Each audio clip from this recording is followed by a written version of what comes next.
E voltando para a questão do Igor. Então, eu tive uma história de insucessos, Igor, no combate à corrupção. Uma história de fracassos. Agora, quando você tem fracassos na vida, você pode tomar duas atitudes. Você pode ficar aquela pessoa amargurada, rancorosa, ficar reclamando, ou você pode tentar mais, tentar de novo e tentar diferente.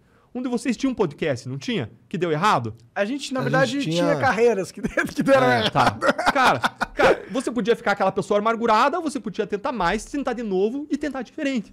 E decidindo não desistir, eu fui para Harvard, passei um ano em Harvard, na minha carta lá para Harvard, que é uma faculdade difícil de entrar, né? Eu expliquei o que eu queria. Eu falei, olha, eu vejo impunidade no meu país. Eu vejo um hipergarantismo no meu país. Eu vejo um discurso de garantismo sendo manipulado para proteger os poderosos e não para alcançar a justiça. Eu acho que os direitos fundamentais dos investigados reais têm que ser respeitados, mas não como existe no Brasil, de um modo que você garante direito a recursos para que nunca aconteça a punição. Isso não pode acontecer, isso é injustiça. Então, eu fui lá me inscrevendo em cima dessa minha ideia, dessa minha causa, desse meu sonho. Passei um ano em Harvard conhecendo um sistema que funciona muito melhor do que o nosso, voltei para o Brasil pensando em montar um instituto para montar propostas contra a corrupção, conversei com um colega e menos de 6 meses depois bate na minha porta uma colega, a Letícia, e ela fala assim, Deltan, tem um caso super grande aqui, um caso que na época envolvia lavagem de dinheiro de doleiros, ela conhecia a minha experiência do caso Banestado, em que a gente processou um monte de doleiros, e falou, você não quer assumir esse caso? E eu tinha várias razões para dizer não. Uma história de fracassos na luta contra a corrupção, a impressão que eu tinha que não importava o quanto eu trabalhasse, o sistema de justiça ia moer meus casos, eu sabia que aquele caso ia envolver trabalho noites, finais de semana, que ia tirar uma tranquilidade minha, da família. Era um caso grande, era uma operação envolvendo 4 doleiros, uma organização criminosa de doleiros.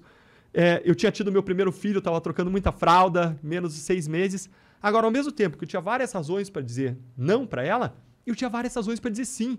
Quando eu olho para os crimes de colarinho branco como a corrupção, eu vejo que quem paga o pato enquanto o corrupto sai impune é aquela pessoa que está indo aqui para a faculdade em São Paulo, está indo para o trabalho, é atropelada ou bate o carro, vai para o hospital e não tem equipamento para fazer um diagnóstico ou o equipamento está estragado. Quem paga o pato da corrupção são aquelas jovens que vão se divertir à noite e vão para uma boate que é incendiada e eles têm os seus corpos desfigurados por um incêndio porque a boate funcionava com base no pagamento de propina, como já aconteceu no exterior.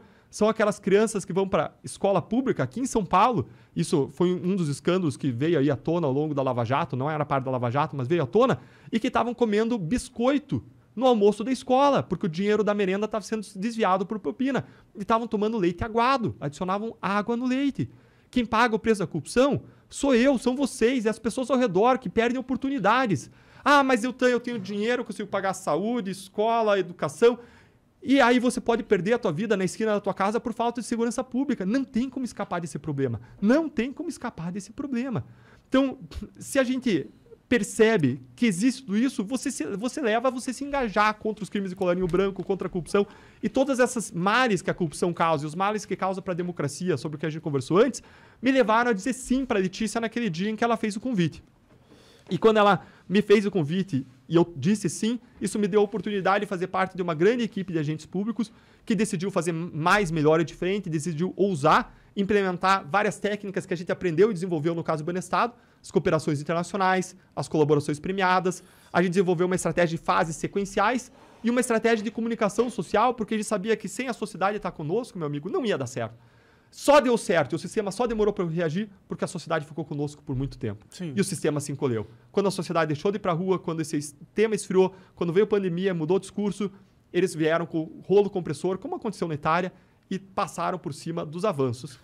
Então, e qual foi o tipping point? Qual foi o momento, o grande desafio? Quando a gente começou a Lava Jato e a gente descobriu a corrupção de Paulo Roberto Costa, cara, era o maior caso da minha vida. O cara tinha 23 milhões de dólares na Suíça, a gente descobriu. 23 milhões de dólares. Eu já tinha processado o desvio, aí, a movimentação para o exterior de dezenas de bilhões de dólares, mas não um caso de corrupção de 23 milhões de dólares. Era muito dinheiro. Quantos casos antes se viu de 23 milhões de dólares? Era muito dinheiro. Era um grande final para o nosso caso. A gente estava processando doleiros. Agora, a gente sabia que aquele caso poderia se transformar de um grande final para um excelente começo. E o que a gente fez? A gente traçou uma estratégia. Chamei a equipe da Receita Federal, chamei a Petrobras, e os advogados da Petrobras sentaram comigo na mesa, e eu falei, olha, a gente tem evidências aqui da lavagem de dinheiro, de um dinheiro que a gente tem indicativos de que veio de desvio da Petrobras, porque era um ex-diretor da Petrobras, era Paulo Roberto Costa. Investigando o Alberto Youssef, a gente chegou ao Paulo Roberto Costa, ele deu aquele famoso carro, Land Rover Evoque, para Paulo Roberto Costa, e a gente chegou a ele e tinha indicativos de lavagem de dinheiro, provas de lavagem de dinheiro, e suspeitava-se que veio de corrupção. E eu sentei com os caras da Petrobras, e eles falaram para mim, Deltan,